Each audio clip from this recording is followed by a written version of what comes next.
اعوذ باللہ من الشیطان الرجیم بسم اللہ الرحمن الرحیم والوزن یومئذ الحق، اور اس روز وزن ہوگا حق ہی میں۔ اس کے دو ترجمے اس کے ہو سکتے ہیں، حق ہی میں وزن ہوگا اور وزن ہی فیصلہ کن ہوگا۔ یعنی یہ کہ اللہ کی کوئی ترازو ایسی ہوگی، ایک تو ترازو دو پارٹوں والی ہوتی ہے۔ ایک ترازو آپ کو معلوم ہے کہ وہ سپرنگ بیلنس جو ہوتا ہے، جس شے میں وزن ہو اسی سے تو سپرنگ جو ہے نیچے جائے گا نا۔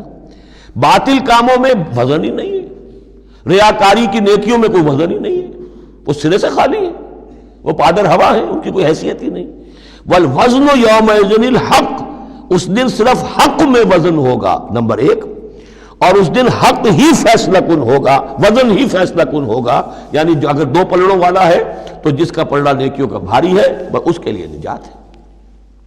فمن ثقلت موازینہ، تو جن کے پلڑے بھاری ہوں گے، فاولئک هم المفلحون، تو وہ ہوں گے فلاح پانے والے۔ ومن خفت موازینہ، اور جس کا پلڑا جو ہے، جن کے موازین جو ہیں وہ ہلکے ہوئے، فاولئک الذین خسروا انفسهم بما كانوا بآیاتنا یظلمون، تو یہ وہ لوگ ہوں گے جنہوں نے اپنے آپ کو ہلاک کر لیا بسبب اس کے کہ وہ ہماری آیات پر ظلم کرتے رہے۔ وَلَقَدْ مَكَّنَّاكُمْ، جتنی اہم وہ آیت تھی، فَلَنَسْأَلَنَّ الَّذِينَ أُرْسِلَ إِلَيْهِمْ وَلَنَسْأَلَنَّ الْمُرْسَلِينَ، اتنی ہی اہم اب یہ آیت ہے۔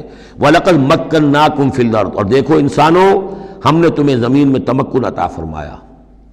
وَجَعَلْنَا لَكُمْ فِيهَا مَعَاشٍ، اور اس میں تمہارے لیے معاش کے سارے سامان رکھ دیے، جو ضرورتیں تمہارے جسم کی وہ یہیں سے پوری ہو رہی ہیں۔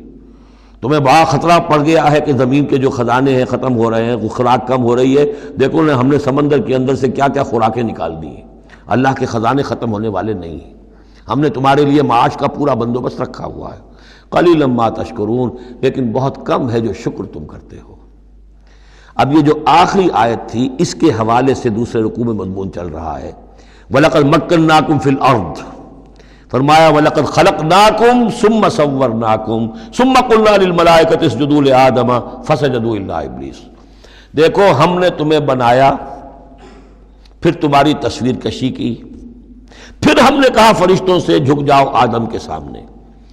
اب یہ آیت پھر ان لوگوں کو سپورٹ دیتی ہے جو قرآن مجید میں جو ایوولوشن، کریشن جو ہے انسان کی، اس کے بارے میں یہ سمجھتے ہیں کہ قرآن مجید سے نظریہ ارتقاء کو تقویت حاصل ہوتی ہے۔ میں آپ کو بتا چکا ہوں اب تک جو چیزیں آئی ہیں کہ ایک جگہ پر آدم کی مثال دی گئی، مٹی سے بنایا، اس میں کہا کن فیکون، وہ اسپیشل کریشن کی تائید والی آیت ہے۔ لیکن یہ کہ کسی مقام پر آپ کو وہ ایوولوشن والی بات جو ہے وہ سامنے آتی ہے۔ اب یہاں جو بات آ رہی ہے وہ اس اعتبار سے بہت اہم ہے کہ پہلے جمع کا صیغہ ہے، لقد خلقناکم، ہم نے تمہیں پیدا کیا۔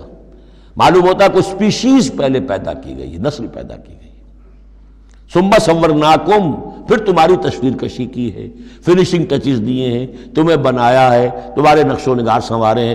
ثم قلنا للملائکۃ اسجدوا لآدم، پھر ہم نے حکم دیا فرشتوں کو کہ جھک جاؤ آدم کے سامنے۔ آدم تو ایک ہے، لیکن یہاں صیغے آ رہے ہیں جمع کے، اور اسی کی تائید ہو گئی تھی ان اللہ اصطفیٰ آدم و نوحا وآل ابراہیم علی العالمین، آدم کو بھی چنا تھا۔ تو معلوم ہوتا ہے کہ ایک امکان ہے، باقی یہ چیزیں جیسا کہ میں نے عرض کیا تھا یہ تھیوریز ہیں، لیکن ان میں جہاں کہیں جس چیز کے لیے کوئی آتا ہے اشارہ اس کو ہمیں جان لینا چاہیے، باقی we have to keep it open.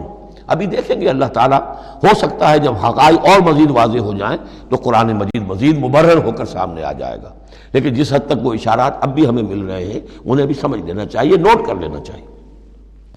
وَلَقَدْ خَلَقْنَاكُمْ ثُمَّ صَوَّرْنَاكُمْ ثُمَّ قُلْنَا لِلْمَلَائِكَةِ اسْجُدُوا لِآدَمَ فَسَجَدُوا إِلَّا إِبْلِيسَ، اب یہ مضمون ہم پڑھ چکے ہیں۔ سجدہ کیا سب نے سوائے ابلیس کے، لم یکن من الساجدین، نہ ہوا وہ سجدہ کرنے والوں میں۔ قَالَ مَا مَنَعَكَ أَلَّا تَسْجُدَ إِذْ أَمَرْتُكَ، اللہ تعالیٰ نے فرمایا کس چیز نے تمہیں روکا ہے جبکہ میں نے تمہیں حکم دیا، تم نے سجدہ کیوں نہیں کیا؟ قَالَ أَنَا خَيْرٌ مِّنْهُ، یہ اس کی اپنی استکبار کی بنیاد پر تھا۔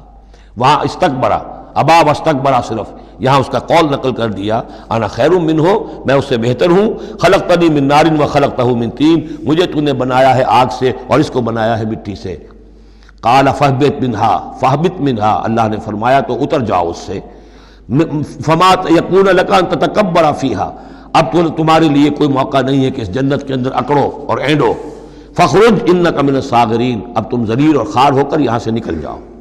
قال انظرنی الی یوم یبعثون، اس نے کہا ذرا مجھے مہلت دے پروردگار اس دن تک کے لیے جس دن کہ ان کو دوبارہ تو زندہ کرے گا، قیامت تک کے لیے مجھے مہلت دے دے۔ قال انک من المنظرین، فرمایا ٹھیک ہے جاؤ تمہیں مہلت دی گئی۔ قال فبما اغویتنی، اب اس نے کہا کہ پروردگار جو تو نے مجھے گمراہ کیا اس آدم کے طفیل، اس کی وجہ سے میں رادہ درگاہ ہو گیا، لاقعدن لہم صراطک المستقیم، اب میں لازماً بیٹھوں گا ان کے لیے تیرے سیدھی راہ پر، تیری سیدھی راہ توحید کی ہے، اس پر گھات لگا کر بیٹھوں گا اور انہیں شرک کی پگڈنڈیوں کی طرف موڑتا رہوں گا۔ لاقعدن لہم صراطک المستقیم، میں لازماً ڈیرے لگا کر اور مورچہ جما کر بیٹھوں گا تیرے سیدھے راستے پر، توحید کے راستے پر، انہیں شرک کی پگڈنڈیوں کی طرف موڑنے کے لیے۔ ثم لآتینہم من بین ایدیہم، میں ان پر حملہ کروں گا ان کے سامنے سے بھی، ومن خلفہم ان کے پیچھے سے بھی، وعن ایمانہم ان کے دانی جانب سے بھی، وعن شمائلہم اور ان کے بائیں جانب سے بھی، ولا تجد اکثرہم شاکرین، اور اے پروردگار تو نہیں پائے گا ان کی اکثریت کو شکر کرنے والا۔ قال اخرج منہا مذموما مدحورا، اللہ نے فرمایا نکل جاؤ یہاں سے برے حال میں، خسیس حال میں اور مردود ہو کر، دھتکارے جا کر، لمن تبعک منہم، جو کوئی بھی ان میں سے تیری پیروی کرے گا، لاملأن جہنم منکم اجمعین، تو میں تم سب سے جہنم کو پر کر کے رہوں گا۔ وَيَا آدَمُ اسْكُنْ أَنْتَ وَزَوْجُكَ الْجَنَّةَ، اور اے آدم اب رہو جنت میں تم اور تمہاری بیوی، فَكُلَا مِنْ حَيْثُ شِئْتُمَا وَلَا تَقْرَبَا هَٰذِهِ الشَّجَرَةَ فَتَكُونَا مِنَ الظَّالِمِينَ، تو کھاؤ اس میں سے جہاں سے چاہو، ہاں اس درخت کے قریب مت جانا، تم ظالموں میں سے ہو جاؤ گے۔ صدق اللہ العظیم۔